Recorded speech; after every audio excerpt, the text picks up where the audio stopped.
biasa di sudut sunyi ini. Mihrabku menuju Mi'raj. Di sini ku sedar diriku, ku kenal Tuhan yang satu. Pahitnya dosa, manisnya taubat, semua rasa bersatu. Mihrabku, getatanku, mihrabku, perjalananku, kiblat hatiku hanya untukmu. Jangan gelincir di nafsu.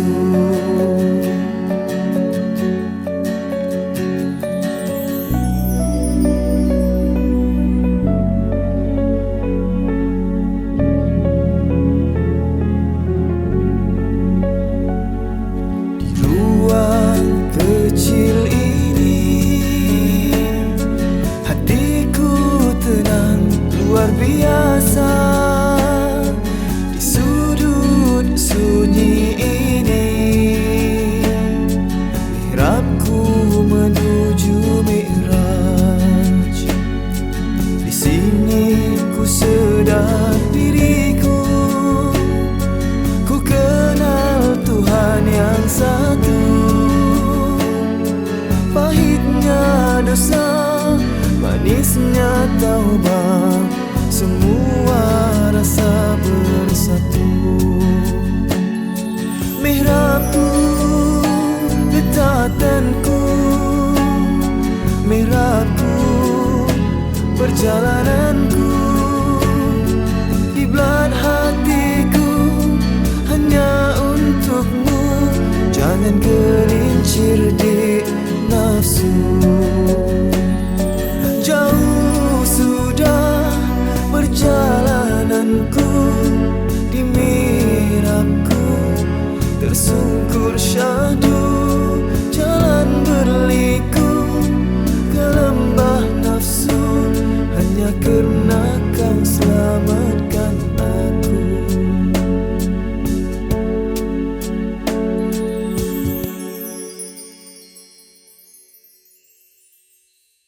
Bismillahirrahmanirrahim. Assalamualaikum warahmatullahi wabarakatuh. Waalaikumsalam warahmatullahi wabarakatuh.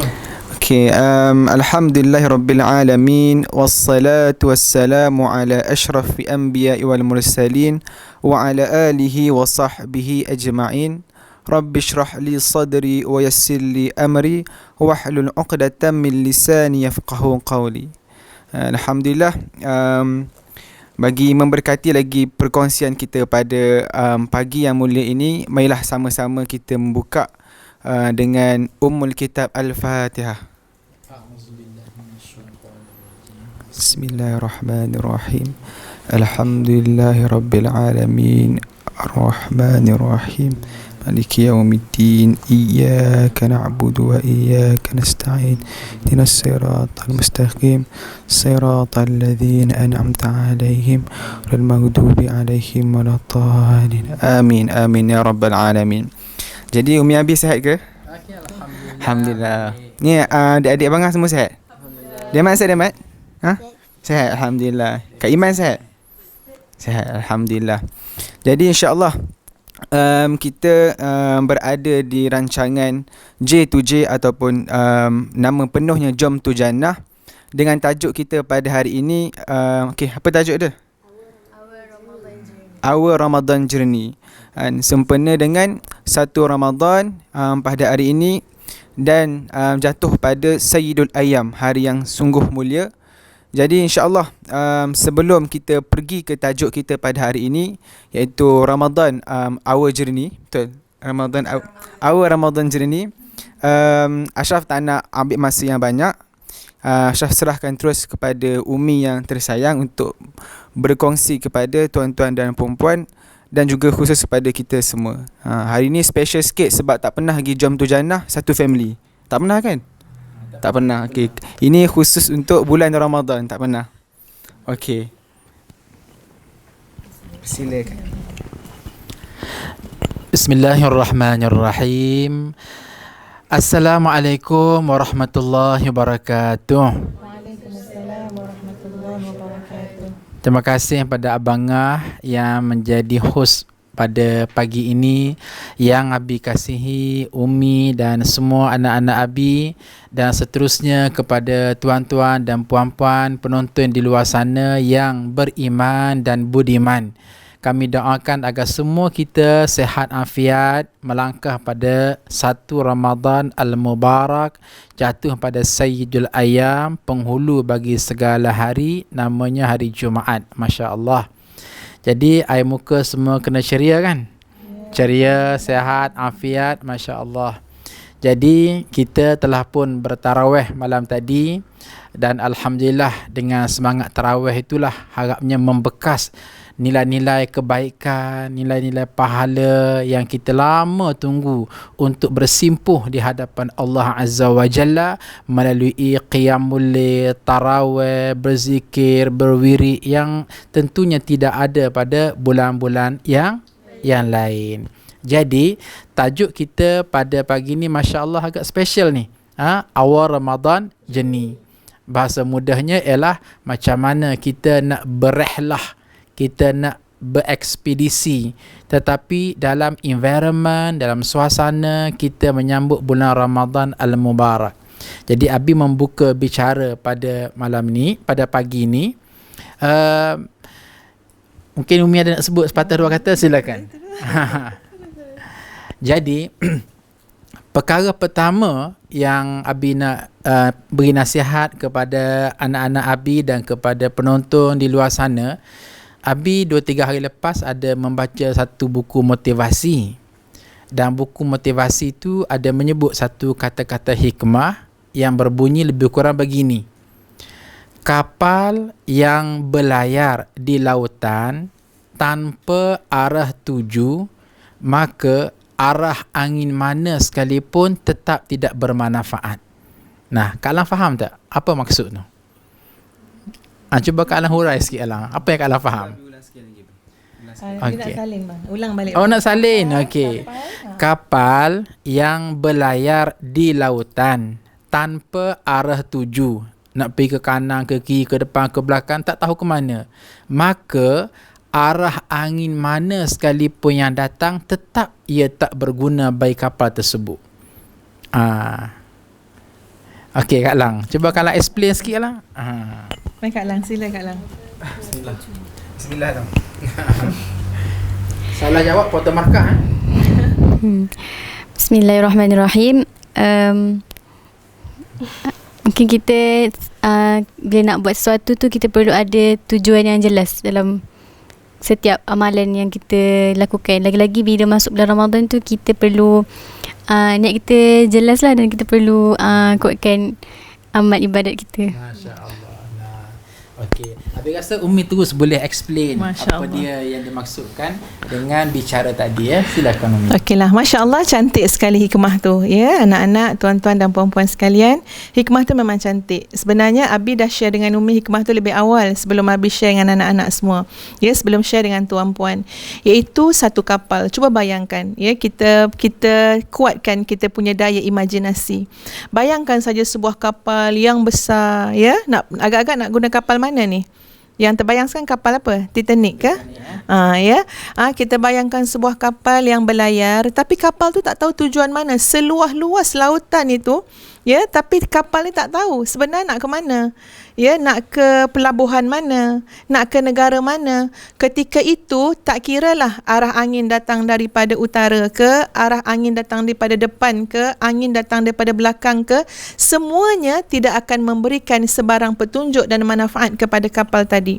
Padahal kalau anak-anak nak tahu, untuk sebuah kapal berlayar, dia sangat perlu ya, maknanya sokongan, bantuan daripada arah angin tersebut. Maknanya kalau nak ke sana, tengok macam mana arah angin yang akan membantu pelayaran tu. Tapi macam tadilah kata-kata hikmah yang Abi sebutkan tadi, ya, anak-anak semua, tuan-puan, ketika mana dalam hidup kita ini tidak ada tujuan yang jelas, datanglah bulan Sya'ban, datanglah bulan Rejab, bahkan datanglah bulan Ramadan sekalipun, ia tidak pernah memberikan, ya, apa-apa maknanya kesan, ya, kepada seseorang yang tidak memiliki niat dan tujuan yang jelas. Sebab itu dalam satu hadis Nabi SAW, ya, anak-anak dengar betul-betul, ya, satu hadis Nabi SAW, ya, bagaimana ketika itu Nabi naik atas mimbar, kan bang, kan, ya, yang tiba-tiba sebelum Nabi khutbah, sebelum Nabi ceramah, ya, tiba-tiba Nabi sebut amin, amin, amin. Menyebabkan sahabat-sahabat lain yang mendengar ni macam menjadi satu kehairanan juga.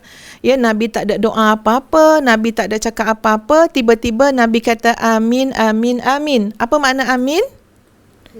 Muhammad Al-Amin jawab. Apa makna amin? Yang disayangi. Masya Allah, ya, aura disayangi amin ni kuat, ya. Amin maksud dia apa? Bila Dek Mat baca waladhdallin tu kan sampai hujung Fatihah, lepas tu terus cakap amin. Amin tu maksud apa, Dek Mat? Apa maksud amin? Maksud amin lah istajib doa ya Allah. Ya Allah, perkenankanlah. Kan kita doa amin, amin, kan, ya. Perkenankanlah, ya. Jadi sahabat ni bertanya kemudian pada Nabi SAW, ya, kenapa tiba-tiba Nabi amin, amin? Nabi kata apa? Jibril datang dekat aku. Jibril datang ke aku beritahu tentang 3 golongan yang apa bang? 3 golongan yang maknanya tidak akan mendapat rahmat Allah. 3 golongan yang akan mendapat kebinasaan. Dan Nabi kita yang pengasih, yang penyayang, kan, seperti mana disebut dalam surah Taubah, kan, Azizun alaihi ma anittum harisun alaikum bil mu'minina raufur rahim. Nabi kita yang disebut bil mu'minina raufur rahim, Nabi yang sangat pengasih, ya, Nabi yang ada sifat penyayang. Tiba-tiba Nabi boleh seolah-olah macam endorse benda tu, apa dia? Amin. Okeylah, perkenankanlah, binasalah, ya, perkenankanlah, tak dapat rahmatlah. Siapa dia? 3 golongan. Yang pertama siapa dia, anak-anak semua? Ya, iaitu anak-anak, ya, iaitu orang yang mendurhakai ibu bapa dia. Ini memang, ya, tak jauh, memang jauhlah daripada rahmat Allah. Yang kedua siapa dia? Iaitu golongan yang ketika mana disebut nama, ya, Rasulullah sallallahu alaihi wasallam, ya, diingatkan tentang Nabi sallallahu alaihi wasallam, tetapi dia tidak berselawat kepada junjungan besar Nabi kita Muhammad sallallahu alaihi wasallam. Dan yang ketiga, yang ni yang terkait dengan apa yang kita sebut, iaitu seseorang yang masuk ke dalam bulan Ramadan, ya, tetapi dia tidak mendapat rahmat dan keampunan daripada Allah. Maknanya, ya Allah, ya Tuhan, ya, Allah kurniakan, Allah datangkan bulan Ramadan ni terlampau besar kesan dia dalam kehidupan kita. Bagi yang berdosa, marilah sama-sama kita bersungguh-sungguh minta ampun kerana tersedianya keampunan. Ya, bagi yang tidak bahagia, marilah bersungguh-sungguh kita beribadah, beramal saleh, ya, mentauhidkan Allah. Sebab apa? Insya-Allah ada kebahagiaan dan ketenangan yang akan Allah berikan kepada kita. Tapi bagi kapal yang tidak pernah ada hala tuju, dia tak ada kisah Ramadan hari pertama ke, Ramadan dah masuk 10 akhir Ramadan ke, ya, orang lain memburu Lailatul Qadar, dia cuma nak menanti gaya. Sebab apa? Sebab dia tidak ada satu matlamat yang sangat jelas yang dia pasak dan dia tanam tentang Ramadan yang datang, ya, khususnya yang datang sekarang lah dalam tahun ni. Jadi mungkin Nabi ada nak huraikan, sambung lagi, ya. Tadi Umi cuma menjawab apa yang Nabi sebut hikmah tadi, maka dipersilakan. Terima kasih Umi. Begini, anak-anak dan sidang penonton sekalian. Diibaratkan begini, dalam badan kita ini ada satu raksasa. Tu dia. Ada satu raksasa yang sedang tidur. Dan raksasa itu mesti dikejutkan supaya dia bingkas bangun, dan pada masa itu kita pun akan jadi kuat. Kuat macam raksasa. siapa dia masa kecil dulu kuat dengar raksasa Ultraman? Abangah. Abangah masa kecil dulu Masya Allah bajunya Ultraman saja. Jadi apakah yang dimaksudkan dengan raksasa dalam badan yang sedang tidur itu? Namanya niat. Macam mana kita nak bangunkan badan kita, nak bangunkan stamina kita, nak bangunkan kekuatan kita, ialah kita kena suntik dan jentik sedarkan niat kita dalam diri kita. Satu niat, maka bangunlah kekuatan dalam badan kita. Ditambah jadi 2 niat, maka makin bersemangatlah badan kita. Ditambah dengan 3 niat, makin bersemangatlah badan kita. Sebab itulah Rasulullah sallallahu alaihi wasallam bersabda, innamal a'malu binniyat. Semua amalan kita mestilah berasaskan kepada niat. Okey. Kak Lang, niat ini mufrad ke musanna? Okey. Nah, Hanan. Itu dia. Mufrad ke musanna? Jamak. Nah, okey. Semua dah tahu kan metod soal Nabi kan? Kalau mufrad ke musanna, makna dua-dua tak betul lah tu. Itu adalah jamak. Okey, tak apalah. Itulah jamak. Maknanya Nabi kata apa? Nabi kata setiap amalan yang kita nak buat itu, kalau boleh jangan satu niat. Kena buat 2 niat. Lagi banyak niat, lagi bagus. Lagi banyak niat, lagi cergas. Lagi banyak niat, lagi bermotivasi. Lagi banyak niat, lagi istiqamah amal ibadat tersebut. Jadi, apabila kita hari ini dah masuk bulan Ramadan, maka Abi nak anak-anak semua cuba senaraikan. Sekejap lagi Abi nak minta Kak Iman ataupun Kak Long lah ya, sebagai yang sulung, untuk membaca dan membentangkan niat di bulan Ramadan. Sebab apa? Sebab ini akan menjadi raksasa ni. Akan menjadi raksasa untuk kita lebih bersemangat dalam ibadat kita. Jadi, contoh, okey, katakanlah kita masuk bulan Ramadan, tak ada niat apa-apa pun. Tidak ada niat apa-apa, itulah menyebabkan kita tak akan buat apa-apa. Tapi kalau kita pasang satu niat, okey, aku sempena datang bulan Ramadan, aku nak khatam Al-Quran 1 juzuk sehari. Bermakna 30 hari di bulan Ramadan, 30 juzuk. Pasang niat. Itu akan menjadikan kita cergas. Ini yang dikatakan satu niat. Tetapi percayalah, orang yang ada 2 niat, dia lebih cergas daripada satu niat. Datang orang kedua, tak, aku selain daripada 1 hari 1 juzuk. Wah, ada telefon berbunyi. Tak apa, Abang Teh sila jawab sekejap. Berbeza dengan orang yang ada 2 niat. Okey, aku selain daripada 1 juzuk sehari, aku nak pastikan setiap malam qiyamul lail tahajud. Maka percayalah, orang nombor 2 ini insya-Allah dia akan lebih cergas ketika mana di bulan Ramadan dengan ibadah. Orang yang ada 3 niat lebih cergas daripada 2 niat, sebab raksasa tu semakin besar dalam badan dia tu. Katakanlah orang itu berkata, okey, aku selain daripada pertama untuk apa dia? Untuk baca Quran 1 juzuk sehari. Yang kedua apa dia? Untuk qiyamul lail. Dan yang ketiga ialah aku ingin beriktikaf setiap hari di masjid dan surau. Bermakna dia akan semakin cergas. Sebab apa? Dalam badan dia, dalam diri dia, bukannya 1-2 niat, bukan 2 niat, tapi 3 niat. Mungkin anak-anak tanya kan, Abi, PKP ni mana boleh pergi masjid? Nak iktikaf macam mana? Sebab itulah Abi dengan Umi membuat satu program namanya Mihrab.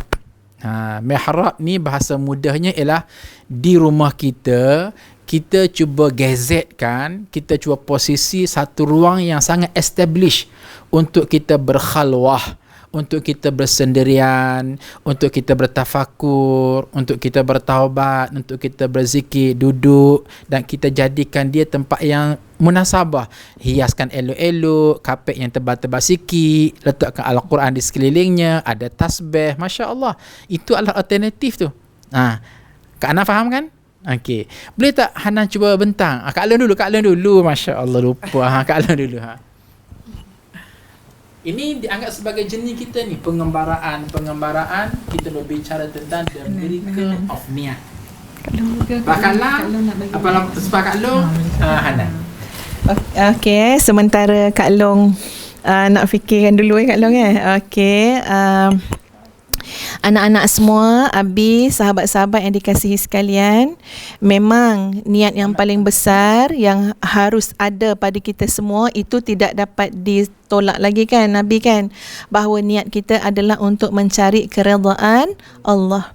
Ya, maknanya dalam bulan Ramadan ni pun lagilah kuatnya kekuatan niat kita yang paling teguh tu apa dia?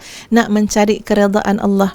Adapun untuk mencapai keredaan tersebut kan, maka dia memerlukan kepada bantuan, maknanya azam, ya, azimah, kekuatan, kecekalan, niat yang membantu tadi apa dia? Nak khatamkan Quran, nak qiyamul lail, nak semakin nak sedekah lagi Abi.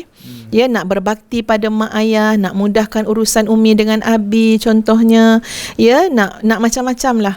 Bahkan contoh ya, kenapa orang-orang yang berilmu tu ya sampai tahap itu ilmunya, ya, kedudukannya, sebab mereka ni ada niat yang sangat jelas dalam hidup. Ya, dan niat tu akan memandu kehidupan mereka. Umi ambil contoh Imam Syafi'i. Ya, Imam Syafi'i, anak-anak sekalian, dengan niat, ya, dengan niat untuk memberikan manfaat kepada ummah, ya, dengan niat untuk menjadi hamba Allah yang terbaik kan. Imam Syafi'i membahagikan malam beliau kepada 3 bahagian. Ya, hebat kan? Bagi macam mana tiga bahagian tu abangah? 1 bahagian, 1/3 daripada 1 bahagian tu diberikan untuk apa? Okey, untuk rehat, untuk tidur. Itu adalah hak tubuh badan. Ya, 1/3 yang kedua Imam Syafi'i berikan kepada apa? Untuk mutalaah kitab, untuk baca buku, untuk rujuk segala permasalahan ummah yang memerlukan kepada pandangan-pandangan para fuqaha, para ulama.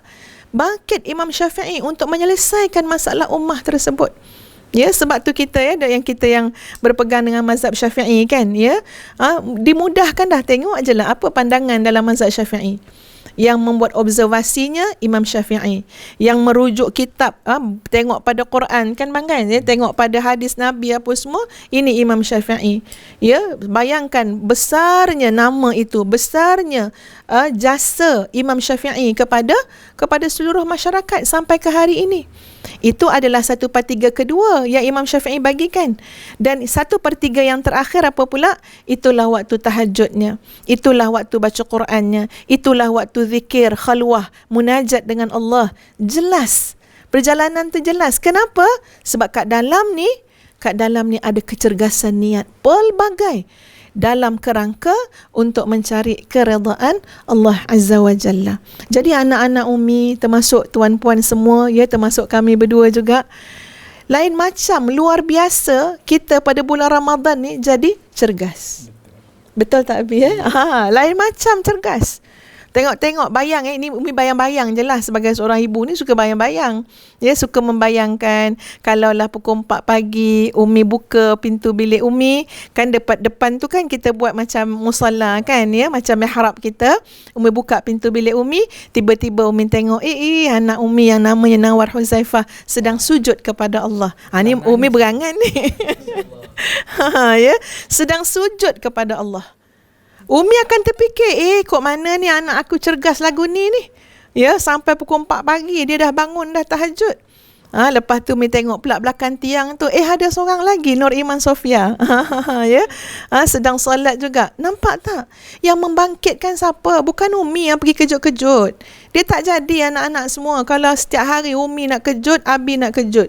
Ya, benda tu tak akan dapat bertahan kecuali menyentuh dasar paling dalam hati kita, namanya adalah niat, keazaman.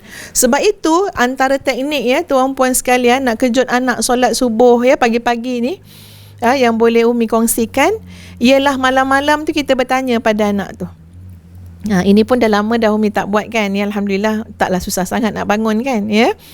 Masa kecil-kecil dulu macam tu lah. Pergi kat anak tu, tanya malam ni sebelum dia tidur, tanya, Dek Muhammad nak bangun pagi esok pukul berapa?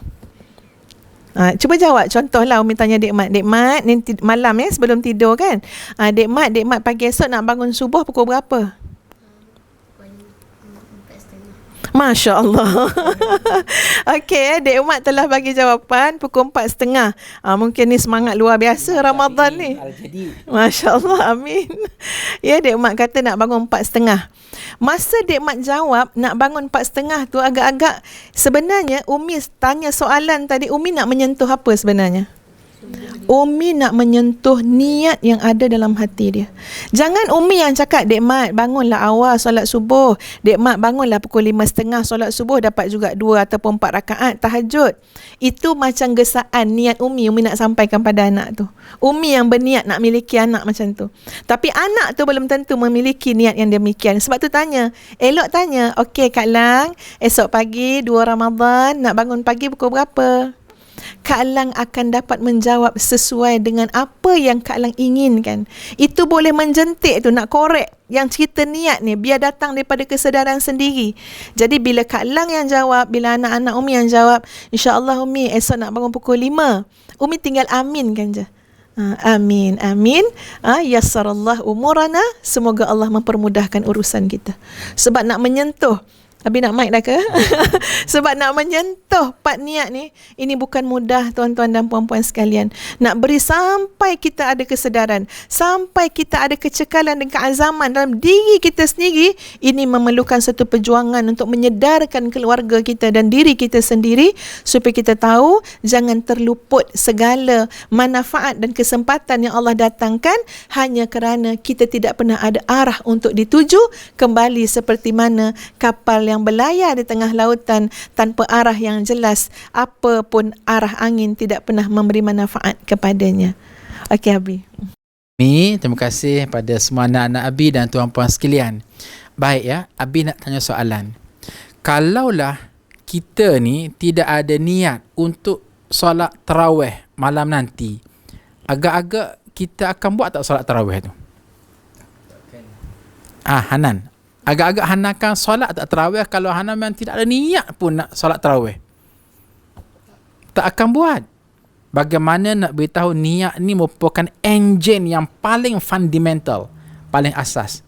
Okey, buatlah solat tarawih 8 rakaat, tapi oleh kerana tidak ada niat pun nak buat solat witir, maka orang ini akan mengelak-ngelak untuk buat solat witir. Sebab apa? Sebab dia tidak ada pasang niat.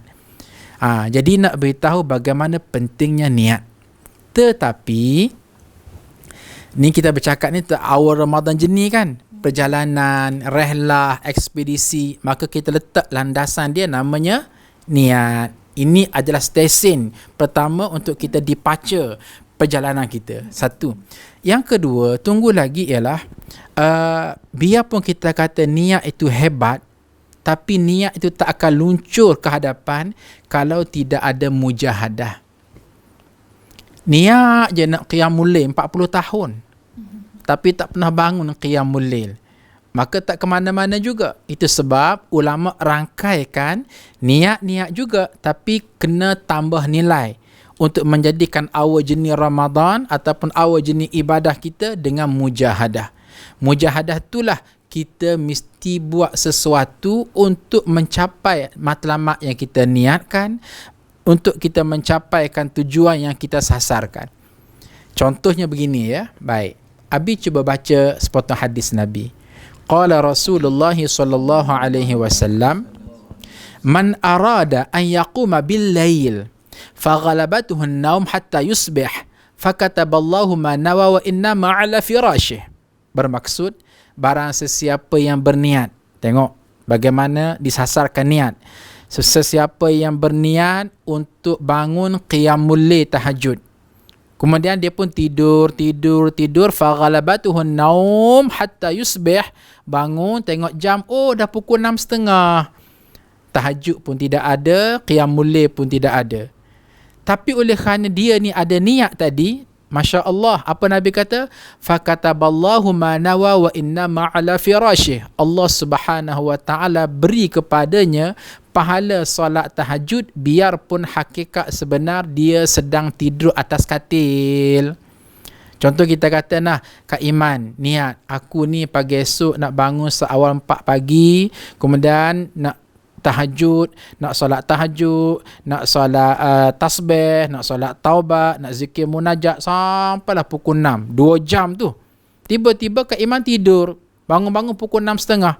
2 jam tu secara zahirnya berlaku tak tahajud tadi? Tak.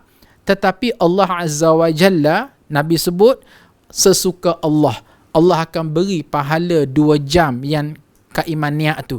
Nak solat tahajud, nak solat hajat, nak solat witir dan sebagainya.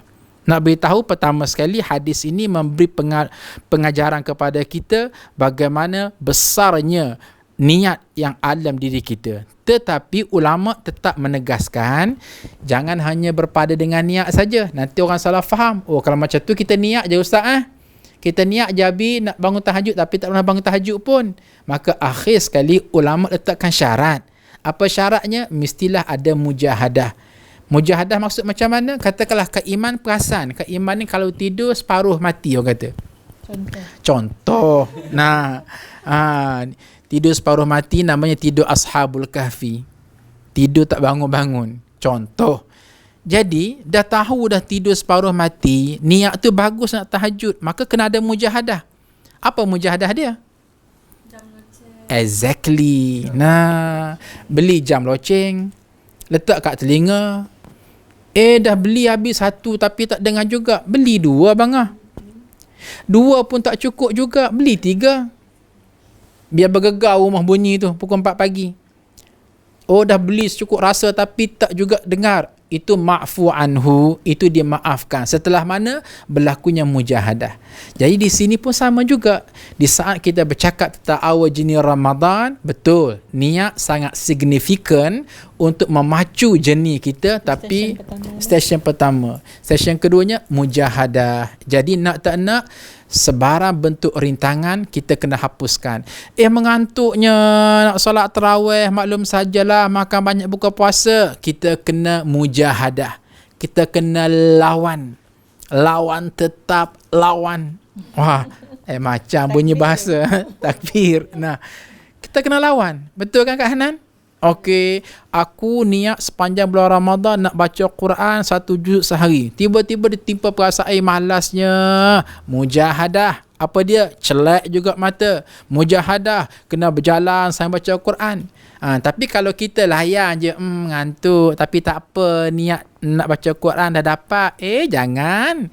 Allah Azza wa Jalla Maha Kaya dan Maha mengetahui hati perut kita ni. Jadi, pertamanya ialah kita kena niat. Yang kedua ialah mujahadah. Barulah memaknai maksud awal jenis Ramadan. Nah, Umi, awal Ramadan jenis. Nah, khilaf ulama. Okey, jadi Abi rasa anak-anak Abi pun, Abi nak berikan pandangan, nak minta supaya masing-masing berikan pandangan. Abangah lah dulu ya. Dapat abangah dulu. Apa yang abangah boleh buat kesimpulan ataupun nak suggest apa-apa? Abang Sri, sekejap lagi ya. Okay, bismillahirrahmanirrahim. Assalamualaikum warahmatullahi wabarakatuh. Terima kasih pada Abi dan Umi atas sedikit perkongsian tadi. Jadi insyaAllah apabila ditanya apa niat ataupun azam abangah sempena bulan Ramadan tahun ni, so nak kena sharing ni. Nak kena sharing. Okay, pertama sekali semestinya kita semua alhamdulillah, pertama sekali kita kena bersyukur sebab Allah Subhanahu Wa Taala bagi kesempatan pada kita untuk kita sama-sama dapat menyambut kedatangan bulan Ramadan. Kedatangan bulan Ramadan. Sebab apa? Sebab kalau kita tengok, tak semua hamba Allah Subhanahu Wa Taala dipilih. Ada yang dah pergi meninggal sebelum kedatangan bulan Ramadan. Tapi alhamdulillah kita, Allah sempatkan untuk kita merasai bulan Ramadan pada tahun ni. So pertama sekali kita kena syukurlah. Adik-adik semua kena syukur, kita semua kena syukur. Dan balik-balik pada perkongsian Nabi tadi, betapa pentingnya niat, sebab niat tu merupakan satu benda yang pertama yang akan mendorong kita untuk kita capai apa azam ataupun target kita. Orang yang bila mana dia masuk kedatangan bulan Ramadan tapi dia tidak ada niat ataupun azam, dia akan, orang kata apa, sia-sia. kita contoh abang bagi contoh si A dengan si B, dua-dua berpuasa, tapi si A ni dapat benda yang sesuatu yang kata apa, yang dia nak kan. Yang si B ni dia puasa juga, tapi puasa dia puasa yang sia-sia. Sebab apa? Sebab si A ni dia puasa tapi dia meletakkan azam dan niat untuk dia jadikan puasa bulan ni, tahun ni, supaya dia menjadi hamba yang lebih bertakwa. Kerana itu juga salah satu tujuan Ramadan, la'allakum tattaqun, Allah sebut, untuk mendidik kita menjadi hamba yang lebih bertakwa. Berbeza dengan si B, walaupun mereka dua-dua berpuasa, tapi nak katakan hujung jatuhnya puasa yang A ni lebih bermakna di sisi Allah berbanding puasa si B. Sebab puasa si B ni macam mana hadis Nabi yang Abi pernah kongsi pada kita sebelum ni, Rasulullah sebut berapa ramai orang berpuasa tapi tak dapat apa-apa. Tak dapat apa-apa faedah, tak dapat apa-apa kebaikan, pahala. Yang mereka dapat hanyalah al-ju' wal atash, lapar dan dahaga. So diorang rasa seksanya puasa ni sebab apa? Sebab lapar, sebab dahaga. Tapi dalam masa yang sama mulut ni masih mengumpat, tangan ni masih type yang bukan-bukan, media sosial dan sebagainya. So benda tu tak menepati ciri-ciri definisi Ramadan ataupun puasa yang sebenar. Sebab puasa yang sebenar adalah menahan diri, menahan nafsu, menahan kita daripada melakukan benda-benda yang Allah larang. Macam mana Nabi sebutlah hadis Nabi, sekiranya ada orang kutuk kau, ada orang caci maki kau, sebutkan ini saim, aku sedang berpuasa. Sebab puasa ni sebenarnya adalah menahan kita daripada melakukan benda-benda yang Allah larang, yang Allah tak suka. Okay, boleh faham? Kalau Abi nak minta Kak Long bagikan sedikit sharing. Silakan. Tak ambil lagi. Tak. Alhamdulillah, anak Abi ni bersemangat rupanya dengan mikrofon. Bismillahirrahmanirrahim. Assalamualaikum warahmatullahi wabarakatuh. Allahumma salli ala Sayyidina Muhammad wa ala ali Sayyidina Muhammad. Sebenarnya sepatutnya bila kita masuk bulan Ramadan ni kita ada preparation dari segi ilmu, sebab orang yang masuk pada bulan Ramadan dengan ilmu akan pastinya berbeza dengan orang yang masuk bulan Ramadan tanpa ilmu. Sebab kalau kita masuk, bayangkan kalau kita masuk Ramadan tanpa ilmu bahawa Ramadan ni merupakan bulan yang dapat rahmat Allah, bulan yang dapat keampunan Allah, kita akan jadi orang yang nampak Ramadan ni nothing lah. Faham tak? Jadi sepatutnya kita dah kena muhasabah diri kita sebanyak mana dah ilmu yang kita ada sebelum kita masuk pada bulan Ramadan. Tu yang pertama. Yang kedua, bagi Kak Long lah, sebab Kak Long yang sulung. Jadi Kak Long tak nampak bulan Ramadan ni hanya untuk diri Kak Long, tapi Kak Long nampak juga bulan Ramadan ni untuk adik-adik. Sebagai contoh, kalau macam subuh kan, kalau kita seorang yang pentingkan diri sendiri, kita akan bangun subuh sendiri je lah. Lepas tu yang lain tidur kita biar. Tapi bila kita ada tanggungjawab dan kita rasa kesedaran tu bahawa bulan Ramadan tu bukan hanya untuk kita, tapi untuk adik-adik kita dan untuk keluarga kita, sebab itulah bila kita bangun, macam Kak Long dengan Abangah ke, kita orang akan kejut yang lain. Sebab kita sedar bahawa bulan Ramadan tu kita tak nak kita seorang je, kita nak semua sekali ahli keluarga kita terlibat dengan manfaat Ramadan tu. Dan bila kita bercakap soal niat, kita dah banyak sangat benda dalam kehidupan kita yang kita niat, bukan sekali niat dah dapat. Sebab hidup tak semudah itu. Ada banyak benda yang kita kena sentiasa tajdid niat, niat ke 100 baru berjaya, niat ke 2000 baru berjaya. Sebab apa? Sebab niat itu memerlukan satu proses. Sama juga kita belajar. Kita belajar tak adalah terus kita dapat A, tak ada. Perlukan journey, perlukan satu proses untuk kita achieve kita punya niat tu. Jadi sebenarnya dalam hal niat ni pun ada banyak kan perbahasan ulama tentang benda tu. Tapi antara satu contoh cerita yang Kak Long boleh kongsi pada adik-adik, sebagai contoh satu cerita ni pada zaman dahulu, para sahabat waktu berperang nak mengalahkan kaum musyrikin. Pada waktu perang kan kita boleh kan untuk membunuh kaum musyrikin. Jadi satu hari seorang kaum musyrikin dah hunus pedang dah dekat seorang sahabat. Seorang sahabat dah menghunuskan pedang dah pada leher seorang musyrikin. Tapi musyrikin tu buat apa? Ludah dekat muka sahabat tu. Jadi pada awalnya memang sahabat tu nak bunuh orang musyrik tu disebabkan kerana Allah. Tapi bila orang musyrik tu ludah pada muka sahabat jadi marah sangat. Jadi dia rasa bila dia nak bunuh tu disebabkan marah, bukan kerana Allah. Disebabkan tu dia tak jadi nak bunuh kaum musyrikin tu. Jadi kat sini kita boleh mengambil pengajaran bahawa penting sangat untuk kita diagnose, untuk teliti balik niat kita tu betul-betul tak kerana Allah. Dan setiap benda sebenarnya perlu dimulakan dengan pura-pura. Contoh ikhlas, perlu dimulakan dengan pura-pura ikhlas. Belajar nak ikhlas. Contoh kita nak menangis time solat, menangis time baca Quran.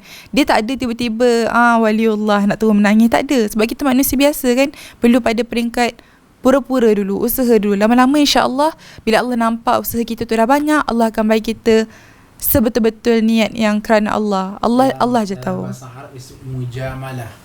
Mujamalah. Maknanya cuba buat-buat dulu. Bila Kak Long cakap niat tu kan, niat ni terlampau halus ya, ikhlas ni terlampau halus sangat. Umi teringat kata-kata isteri kepada Dr. Zakir Naik ya, yang ketika itu Umi ada kesempatan masa tu Abi ceramah dengan dia. Ya, dia kata apa? Sebelum aku bercakap, aku menangis dulu di hadapan Allah, dan selepas aku menyampaikan, aku bercakap pun aku menangis sujud di hadapan Allah. Sebab apa? Sebab ada dua keadaan, sebelum dan selepas. Kita buat satu amalan yang macam expose diri kita di hadapan orang ramai, macam berceramah ya, macam apa-apalah yang orang ramai boleh nampak. Tengok macam mana ya, bila isteri Dr. Zakir Naik cakap macam tu, Umi pun memang reflect juga pada diri Umi juga kan ya. Ya Allah, sedemikian sekali adanya hamba Allah yang berusaha nak menjaga hati dan niat supaya apa? Supaya tidak menjadi sarang talbis iblis. Ya, iblis syaitan maknanya duduk bertenggek dalam keadaan kita tak sedar dan tak perasan. Ingatkan yang kita buat ni amal soleh, tengok-tengok ya, sampai masa di hadapan Allah, Allah tolak. Sebab apa? Nun, jauh dalam lubuk hati kamu tidak meniatkannya untuk Allah. Yang kamu inginkan bukan Allah. Jadi di sinilah, di saat kita semua berpuasa ya, hati kita lebih jernih insya-Allah. Marilah kita melihat ya kekuatan niat yang harus kita tanam, yang harus kita pasak dalam jiwa kita. Dan Umi ada nak ulas sikit, boleh Habib Silakan. Bila sebut tentang awal Ramadan jeni, pengembaraan, sebenarnya betul-betul Ramadan ni satu pengembaraan. Ya, Ramadan ni bukan nanti nak raya ya. Anak-anak ingat tak beberapa tahun juga, beberapa kali juga dalam keluarga kita, bila Ramadan je macam adalah apa ni? Mehnah. Ya, ada ujian, betul Abi ya. Dalam Ramadan, masya-Allah. Umi terasa sangat ya. Dan harapnya insya-Allah mudah-mudahan tahun ni ya, Allah berikan kita keindahan ya, maknanya ujian-ujian yang akan meningkatkan iman kita kepada Allah ya, sesuatu yang maknanya mampu untuk kita tanggunglah. La yukallifullah juga COVID-19 pun. Ya, COVID-19 pula kan tahun ni kan. La yukallifullahu nafsan illa wus'aha. Umi bagi contoh dua kali dalam ini dalam Ramadan jeni. Memang kita nak jadi orang baik, kita nak harapkan Allah ya. Sebab tu Umi pun selalu sebut dengan anak-anak kan, banyakkan monolog dengan Allah, terutama waktu Ramadan ni, waktu puasa. Sebab Allah dah beritahu dah, seluruh amalan anak Adam itu adalah untuknya kan, kecuali puasa tu untuk aku. Jadi ya Allah, itu gambaran kedekatan dan kehebatan ibadah puasa yang mengikat, yang mendekatkan hubungan kita dengan Allah. Jadi kita monolog selalu, ya Allah, pandanglah aku ya Allah, aku tengah puasa ni. Ya Allah, ni aku nak masak ni untuk anak-anak aku puasa ni. Ya Allah, macam tu lah. Dia tiba-tiba jeni Ramadan tu jadi macam-macam. Contoh, ada satu tahun tu Abi kan, ya, Umi kena denggi dalam bulan Ramadan. Ya, tak tahulah, ingat lagi tak anak-anak ya. Umi kena denggi dalam bulan Ramadan. Yang ketika itu kita rasa macam bestnya kalau Ramadan ni dapat dengan anak-anak pergi masjid surau, semayang jemaah kan. Tapi takdir Allah tak, jeni kamu bukan di rumah, jeni kamu di hospital. Itu pernah berlaku. Ya Allah ya Tuhan, masa tu Umi dah tahu dah macam mana rasanya sakit kena demam denggi ni. Masya-Allah ya, dahsyat juga ya. Sampaikan Umi nak menyudahkan 8 rakaat solat tu pun terlalu payah, makan masa dekat nak 3-4 jam. Kenapa? Allahu Akbar, baru takbir rakaat pertama, Allahu Akbar. Umi tak dapat nak menyudahkan suratul Fatihah sebab Umi dah tertidur dah. Kawan sahabat Umi masa tu kan, macam Abi kat masjid lah, semayang apa tarawih kat masjid. Sahabat Umi Kak Rohaya kan, ya, Kak Ayah lah yang tengok Umi ni senyap je kan, tak rokok kejut. Ustazah Allah Kak tertidur lagi. Ya, ni sambil Umi duduk semayang duduk kan dekat masjid, dekat hospital. Lepas tu angkat takbir lagi, Allahu Akbar. Sekarang ya, lepas rokok i'tidal, tak sujud Kak Ayah lah yang kejut, Ustazah, ya Allah, nak menyempurnakan 2 rakaat tu, nak buat macam mana? Ya, kita tak sihat, kita sakit, tak tahulah ubat apa yang masuk, ngantuk sangat. Itu jenis masa, ada sekali lah. Maknanya jadi macam tu jenis Ramadan.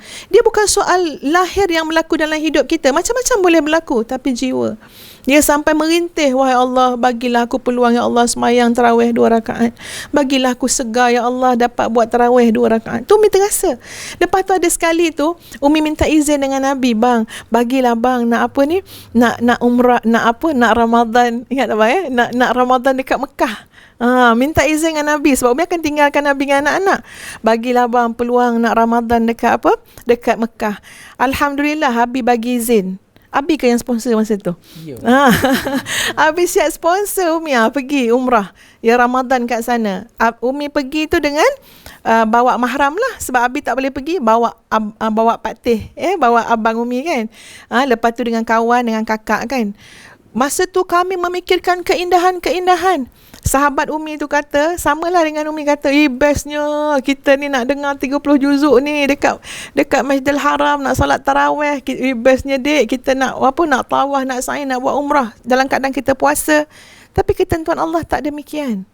Ya, salah seorang daripada kami sakit yang tenat dekat hospital, menyebabkan kedua-dua kami, kalau yang sakit tu manduk hospital lah, macam Umi yang sehat ni, hari-hari pergi hospital, menapak.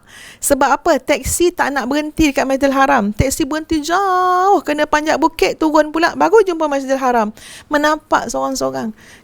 Untuk apa? Untuk sampai ke hotel kan. Jadi macam ya, seingat Umi lah, Umi hanya dapat buat sekali je umrah. Dan Umi tak dapat pun sertai tarawih dekat Masjidil Haram. Ya, sebab apa? Sebab berulang sahabat kita ni kena operation dekat hospital. La haula wala quwata illa billahil aliyul azim. Sesuatu jenis yang kita harap tak seperti mana yang kita harapkan yang berlaku kan. Tapi Allah Maha mengetahui. Allah Maha mengetahui ada sesuatu yang Allah nak bagi. Jenis yang kita maksudkan bukan jenis secara zahir, tapi jenis dalaman kita. Sampai kita bertemu dengan tauhid kita kepada Allah. Sampai kita bertemu dengan apa? Dengan betul-betul terarah niat dalam hidup kita ni adalah Allah Azza wa Jalla. Sebelumnya bagi pada Abi, ya. Okey. Dalam jenis kita tu anak-anak sekalian, dalam jenis tu dalam jenis kita tu sebenarnya ada sesuatu yang menunggu pada hujung jenis itu.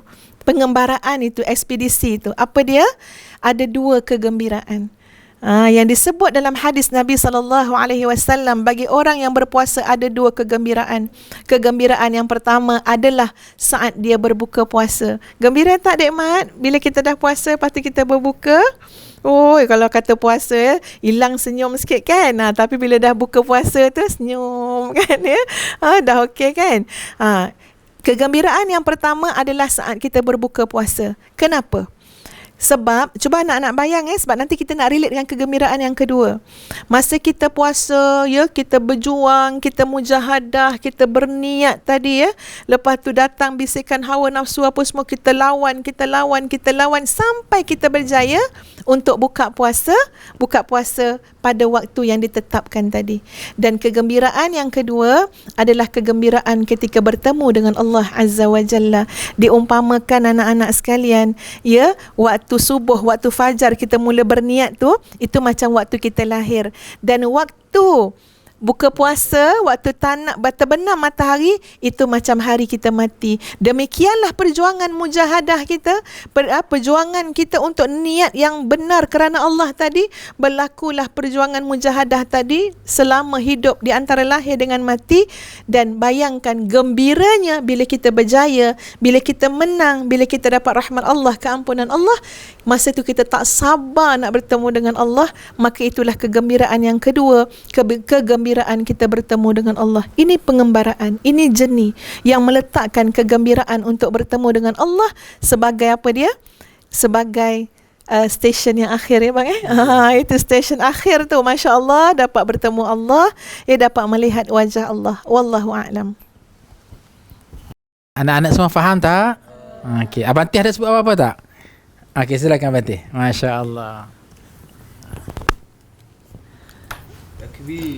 Bismillahirrahmanirrahim. Assalamualaikum warahmatullahi wabarakatuh. Waalaikumsalam. Terima kasih kepada Umi Abi dan juga adik-adik yang lain. Cuma mati nak cakap tentang bulan Ramadan ni lah. Bila kita masuk ke bulan Ramadan ni, kita tak boleh samakan bulan-bulan Ramadan ni dengan bulan-bulan yang lain. Sebab apa? Bulan Ramadan ni Allah bagi special untuk hamba-hambanya yang bertakwa kepada Allah. Contohnya, Allah akan ampunkan dosa-dosa kita. Dalam hadis Rasulullah kata, kalau kita berpuasa pada bulan Ramadan dengan penuh pengharapan dan keredaan, Allah akan ampunkan dosa-dosa kita yang lalu. Dan dengan sini kita kena ada satu titik turning point dalam bulan Ramadan ni. Sebab apa? Kita nak kena berubah jadi baik. Kalau kita dulu buka aurat, bulan Ramadan ni lah masih susah untuk kita bertutup aurat. Dulu kita susah untuk baca Al-Quran, dan sekarang inilah masa yang susah untuk kita baca Al-Quran. Dan yang kedua juga, Allah juga buka pintu rahmat seluas-luasnya untuk beri kepada hamba-hambanya. Jadi Allah bereria nak bagi kita rahmat, kenapa kita tidak berebutkannya? Jadi kita mestilah bereria juga untuk mengambil rahmat Allah Subhanahu Taala. Dan yang ketiga, Allah Subhanahu Taala juga membuka pintu syurga seluas-luasnya dan menutup dan mengunci pintu neraka dengan serapat-rapatnya. Sebab apa? Allah cakap, Allah nak katakan dalam bulan Ramadan ni bulan sangat special untuk hamba-hambaku, untuk Allah berikan segala rahmat kepada hamba-hambanya. Okey, itu saja lah kot. Terima kasih Abang Tih. Kak Iman ada nak sebut apa? Iman nak cakap. Ada tak? Silakan. Bagi Iman keluarlah. Menggilap kepimpinan, boleh bersuara dan bercakap, insya-Allah. Silakan Kak Iman. Okay, bismillahirrahmanirrahim. Bagi Iman, bulan Ramadan ni ialah bulan pengenalan.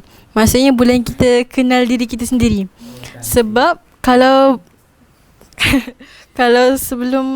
kalau bukan bulan Ramadan kan, macam kita ni ditemani dengan syaitan-syaitan yang sentiasa menghasut kita untuk buat macam-macam dosa apa yang Allah larang.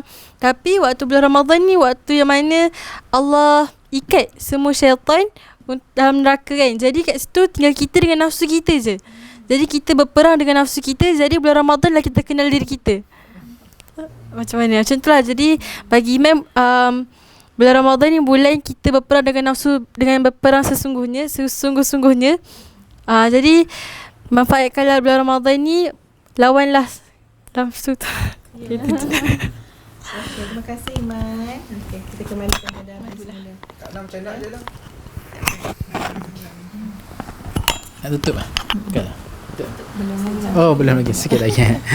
Baik, terima kasih semua Umi, anak-anak Abi dan sidang penonton sekalian. Baik. Tadi disebut ya bagaimana jenis Ramadan. Pertama sekali ialah platform dia niat. Dan cara mengukuhkan niat itu, pelancarnya ialah mujahadah. Baik, tentu sekalilah ada destinasi dia. Destinasi dia ataupun tempat nak tujunya ialah mardatillah, mencari keredaan Allah Subhanahu wa taala. Dalam sepotong hadis ya, Rasulullah sallallahu alaihi wasallam bersabda, "Lis-shaim farhatan." Bagi orang yang berpuasa itu ada dua bentuk kegembiraan. Pertama, farhatun indal iftar, seronok kerana berbuka puasa. Dan yang kedua, farhatun inda liqa' rabbih, seronok kerana bertemu dengan Allah Subhanahu wa taala. Itu jenis tu. Kita sekarang ni sedang berjalan ni. Walaupun nampak duduk diam je, tapi hakikat sekarang kita sedang berjalan menuju kepada Allah Subhanahu wa taala. Jadi, menuju kepada Allah jangan dalam keadaan tangan kosong. Tetapi biarlah kita ni membawa bekal. Dan sebaik-baik bekal disebut oleh Allah, wa tazawwadu fa inna khairaz zadi at-taqwa. Hidup ini mencari bekallah kamu, dan sebaik-baik bekal taqwa kepada Allah Azza wa Jalla. Dan bulan Ramadan bulan taqwa, la'allakum tattaqun kan, ayat 183 surah apa? Al-Baqarah. Tujuan daripada puasa bertakwa. Jadi untuk sampai kepada Allah itu journey kita ialah landasannya berpuasa. Masya Allah, cuba kita tengok ya, sahabat-sahabat Nabi yang lain juga bergerak dalam jenis, dalam seka jenis mereka menuju kepada Allah, tetapi pengorbanan mereka jauh lebih besar, lebih berat, lebih susah, lebih sulit daripada berpuasa. Pengorbanan mereka apa dia? Perang. Pengorbanan mereka ialah menyabung nyawa, berjihad fi sabilillah. Itu sebab berlakunya apa yang disebut perang Badar. Perang Badar yang disebut detail dalam surah Al-Anfal berlaku bila tu? Berlaku pada bulan Ramadan. Pada makna di sebalik itu Allah nak beritahu, nah ini jenis kamu untuk datang kepada Allah Subhanahu Wa Taala. Kita tak diasap sampai tahap tu. Kita tak dikata, okey, keluarlah kamu Azza Yaqub, keluarlah kamu Hafizah Musa, keluarlah kamu wahai anak-anak Abi untuk berjihad, menentang, bertempur musuh, kamu dibunuh, kamu terbunuh. Wah, kalau yang tu lagilah gementar. Allah hanya kata, puasa je untuk kamu sampai kepada Allah Subhanahu Wa Taala. Abi nak ambil contoh ya, Masya Allah, sebenarnya contoh banyak sangat dalam sejarah Islam. Contohnya ialah seorang sahabat Nabi yang bernama Ammar bin Jamuh. Siapa nama Hanan? Ammar bin Jamuh, seorang sahabat Nabi.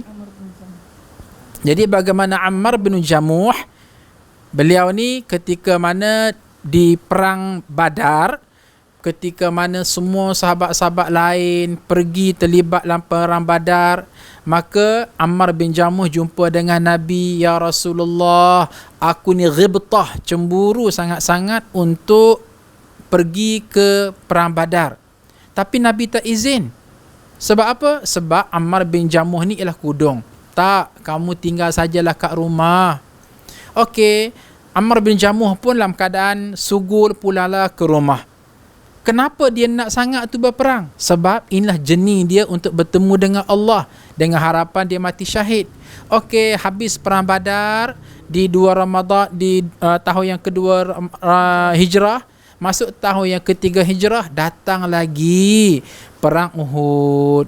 Bunyi lagilah suara kat luar sana, hayya ilal jihad, hayya ilal jihad. Berlakunya tanfir am, kerahan tenaga untuk bertemu di checkpoint supaya berkumpul menentang musuh.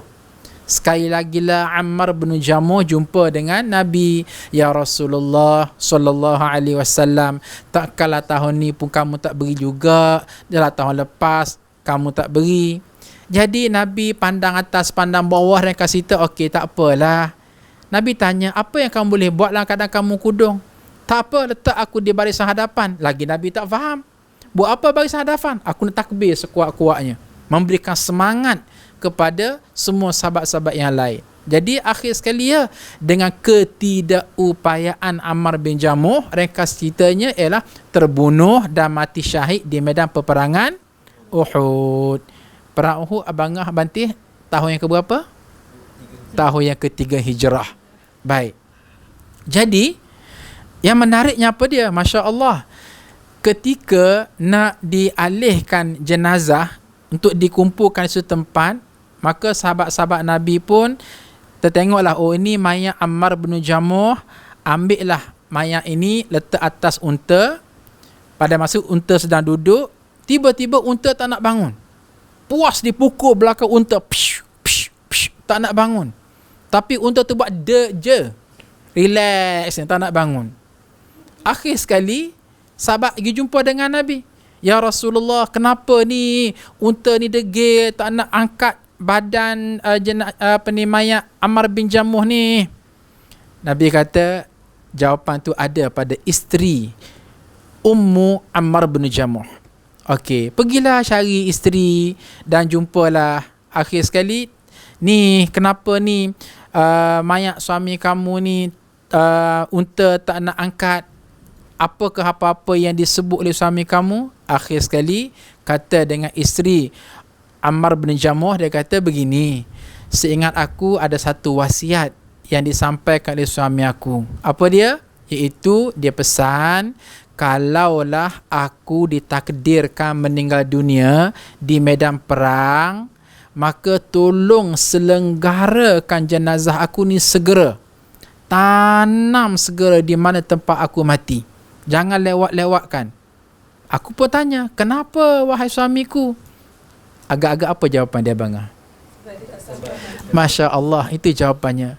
Jenih yang ada pada Ammar bin Jamuh. Aku tak sabar untuk bertemu dengan Allah Azza wa Jalla.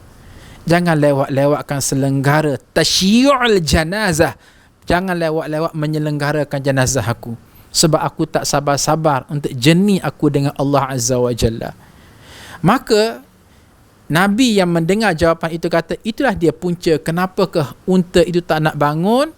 Maka sekarang turunkan jenazah Ammar bin Jamuh, tanamkan di situ juga, sebab dia terlampau mushtaq, rindu kepada Allah Azza wa Jalla jenih. Masya Allah, tabarakallahu ahsanul khaliqin. Menyaksikan Umi kata cerita lain lagi ada tak? Panjang cerita ni.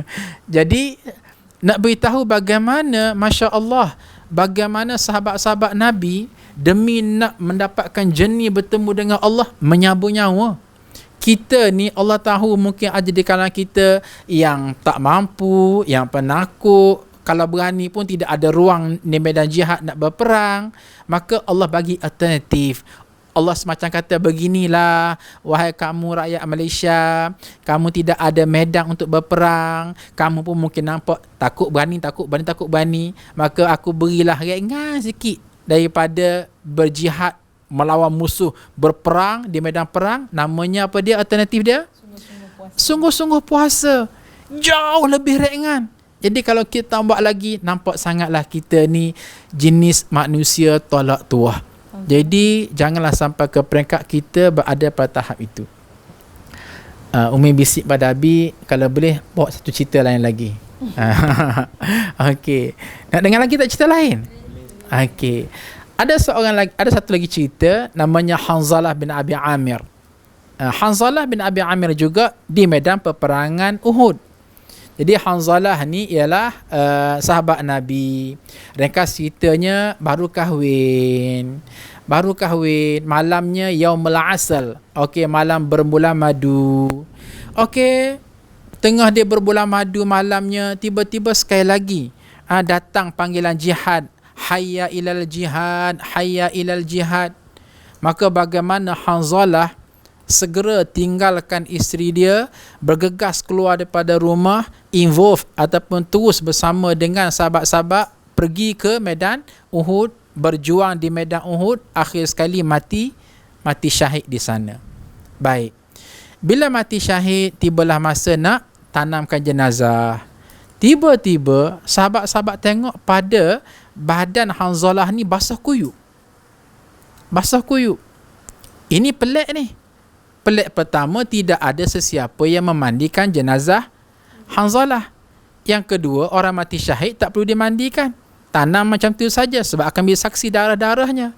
Tapi kenapa basah ni? Sekali lagi lah buat report kepada Nabi, ya Rasulullah, ni Hanzalah ni kenapa basah sangat ni, bla bla bla bla bla. Rasulullah sallallahu alaihi wasallam menyebut satu perkataan. Apa bunyinya? Hadza ghasilul malaikah. Wahai sahabat-sahabatku sekalian, kalau kamu nak tahu kenapa basah kuyupnya badan Hanzalah, itu ialah mandian daripada malaikat. Kenapa tu? Tak faham ni sahabat-sahabat. Sebenarnya Hanzalah keluar daripada rumah dalam keadaan berjunub. Dia bersama dengan isteri dia, tak sempat mandi junub kerana bergegas mendengar suara jihad. Dia terlampau seronok nak jenih dengan Allah, pergi kepada Allah, bertemu dengan Allah, mendapat keredaan daripada Allah, lupa nak mandi junub, dan sekarang dia akan bergerak menuju kepada Allah. Allah nak supaya dia bersih daripada hadas besar. Turun malaikat daripada 7 petal langit, at-takrim wal waqar, sebagai satu bentuk penghormatan daripada delegasi langit kepada Hanzalah, semata-mata penghargaan jenih kepada Allah. Masya Allah. Anak-anak ni faham ke tidak? Sonyak je ni. Jadi itu cerita dia. Ala kulli Abi nak sebut pertama sekali hebat. Iman sahabat-sahabat Nabi hebat. Abi pun insya-Allah kalau ada kesempatan di bulan Ramadan pertengahan ataupun di hujungnya, Abi akan berkongsi peristiwa Perang Badar. InsyaAllah Perang Badar sangat hebat berlaku pada bulan Ramadan tahun yang kedua Hijrah. Tapi pada satu sudut yang lain, Abi nak beritahu bagaimana sahabat-sahabat Nabi, jenis mereka bukan puasa Ramadan saja, tapi jenis mereka dengan darah, dengan pengorbanan, dengan harta benda. Dan inilah yang disebut oleh Allah Azza wa Jalla dalam Al-Quran surah At-Taubah ayat 111. A'udzu billahi minasyaitonir rajim. Innallaha ashtara minal mu'minina anfusahum wa amwalahum bi anna lahumul jannah yuqatiluna fi sabilillah fayaqtuluna wa yuqtalun wa'dan 'alaihi haqqan fit Taurati wal Injili wal Qur'an. Wa man awfa bi'ahdihi minallah fastabshiru bibay'ikum bibay'ikum alladhi bay'atum bih wa dzalika huwal fawzul 'azim. Sesungguhnya Allah Subhanahu wa taala membeli daripada diri orang-orang yang beriman akan nyawa mereka, harta benda mereka. Allah beli dengan apa? Allah beli cash bil jannah. Kemuncak daripada jenis mereka ini Allah beli bayar cash dengan syurga. Sifat mereka ni apa dia? Yuqatiluna fi sabilillah, berjuang dan berjihad pada jalan Allah. Ada masa yaqtuluna, mereka membunuh, ada masa yuqtaluna, mereka terbunuh.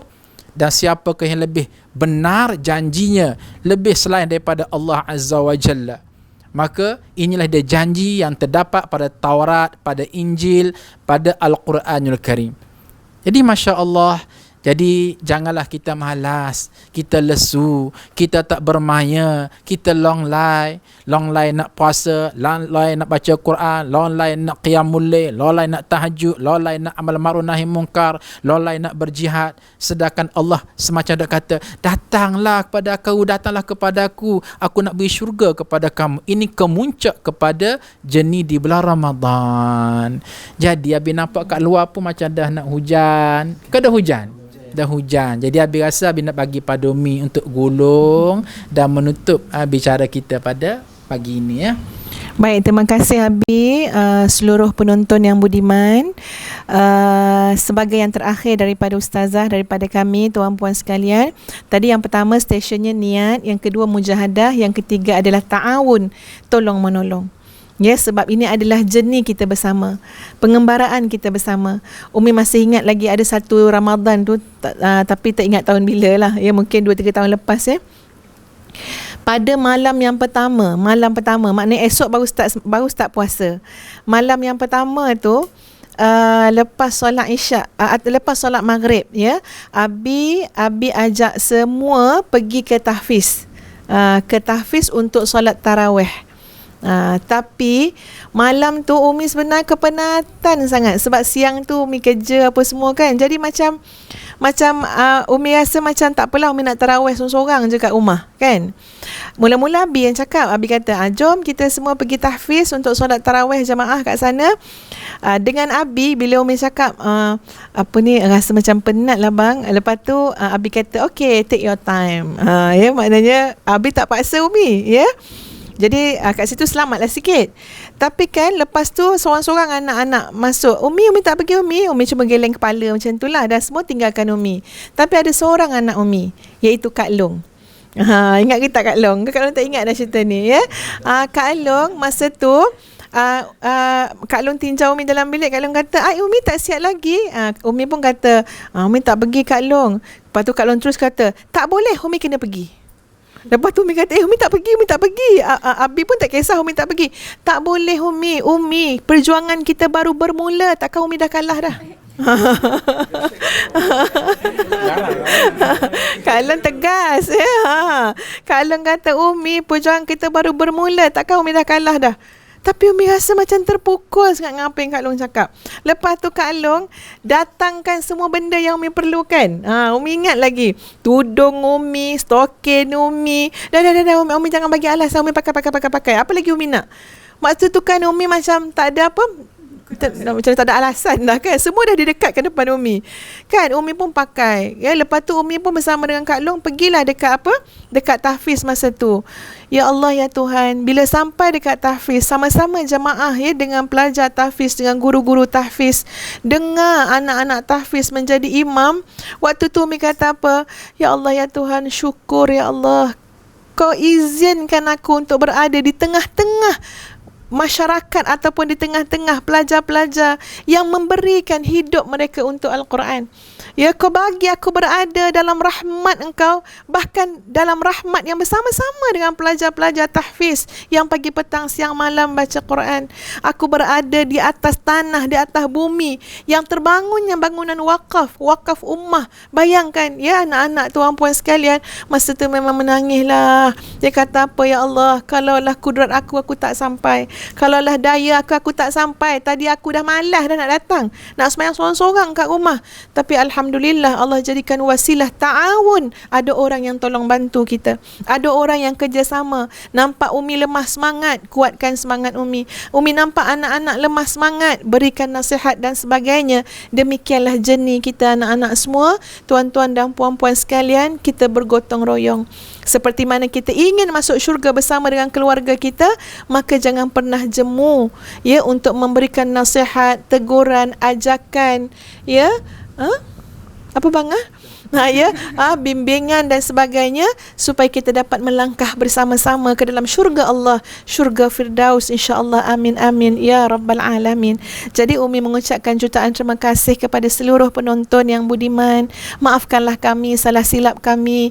Ya, apa yang kami inginkan ini bukanlah semata-mata nak bersiaran tuan puan, tapi nak mengajak kita semua untuk bersemangat membangunkan keluarga kita seperti mana yang dikehendaki oleh Allah Azza wa Jalla. Kami juga melalui macam-macam, betul tak anak-anak, jatuh bangun ya. Beberapa hari lepas ada yang kena marah kan, sebab tak cukup kuat dalam memberikan komitmen terhadap hafazan Quran ya, betul kan. Ada tak yang kena marah? Yang tu kena marah dengan Nabi, yang kena marah dengan Umi sebab lambat solat jemaah.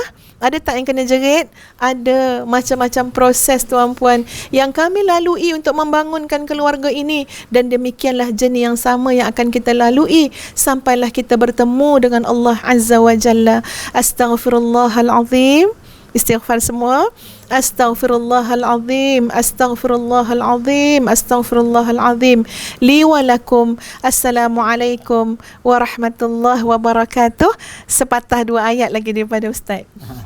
Okey, mencuri 1 minit saja, iaitu tuan-puan sekalian, sempena dengan kedatangan Ramadan Al-Mubarak, maka Ustaz mewakili pihak Ma'had Tahfiz Integrasi Madinatul Hufaz di Gombak, pertama sekali kami nak merakamkan berbanyak-banyak terima kasih dan setinggi-tinggi penghargaan kepada tuan-puan, sama ada yang berada jauh maupun dekat di Malaysia ataupun di luar Malaysia, yang sentiasa memberikan sumbangan untuk pembangunan Ma'had Tahfiz Integrasi Madinatul Hufaz pada fasa yang kedua.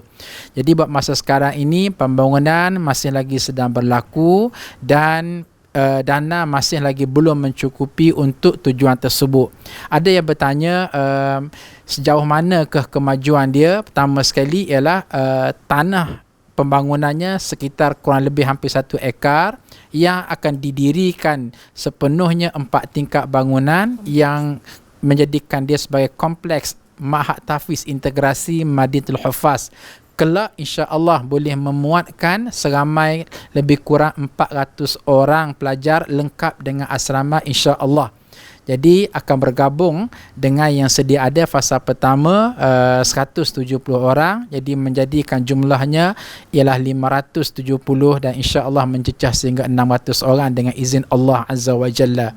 Jadi masih lagi banyak lebih kurang 4,500,000 diperlukan lagi, maka kami dengan penuh harapan membuka jariah ini kepada tuan-puan untuk memberikan infak lebih-lebih lagi di bulan Ramadan Al-Mubarak ini. Tuan-puan boleh masuk kepada website kami, kepada Facebook kami, kepada IG kami, boleh tengok kemajuan yang ada di Tahfiz Matul Hufaz, dan di situ adanya nombor akaun Maybank Tahfiz Matul Hufaz. Bolehlah menyumbang di sana, wa imma atas nama jariah, infak, sedekah, zakat, wakaf, fidyah dan seumpamanya. Dan tentunya tuan-puan yang inginkan resip ataupun sijil wakaf tersebut ataupun jariah tersebut, boleh menghubungi pihak admin yang juga ada nombor di situ untuk kami hantarkan resip dan juga sijil berkenaan. Dan tentunya jazakumullah khairul jazak di pihak ustaz dan di pihak anak-anak tahfiz yang ada sekarang 170 orang yang sedia ada, memang sentiasa mendoakan yang terbaik insya-Allah kepada semua mereka yang terlibat dalam memberikan sumbangan dan infak. Mudah-mudahan Allah Azza wa Jalla pertama sekali menyempurnakan semua hajat-hajat kalian, dan yang kedua menyelesaikan semua masalah-masalah kalian, dan yang ketiganya menggantikan lebih baik daripada apa yang tuan-puan infakkan kepada Tahfiz Madinatul Hufaz. Jadi itulah kiranya yang dapat kami sampaikan, dan insya-Allah nanti selepas daripada tamat PKP ni, pihak kami, pihak J2J akan bersiaran secara langsung di tapak pembinaan Tahfiz Madinatul Hufaz pada fasa yang kedua. Sambil kita bersiaran, sambil kita melihat bagaimana suasana pembangunan yang ada di sana, suasana orang bekerja di sana, untuk mendapatkan feel. Dan kami juga tentunya mengalu-alukan untuk tuan-puan datang ke sana untuk melihat pembangunan di sana, sebab itu adalah jariah tuan-puan. Itu sebab Ustaz kata Tahfiz Madinatul Hufaz adalah hak milik ummah, cuma diamanahkan kepada kami beserta dengan ahli lembaga penasihat tahfiz untuk menyelenggarakannya. Jazakumullah khairul jazak. Maka dengan itu tamatlah program kita pada pagi ini. Selamat beristirahat, selamat menjalani ibadah di bulan Ramadan Al-Mubarak, dan doakan untuk kami semua.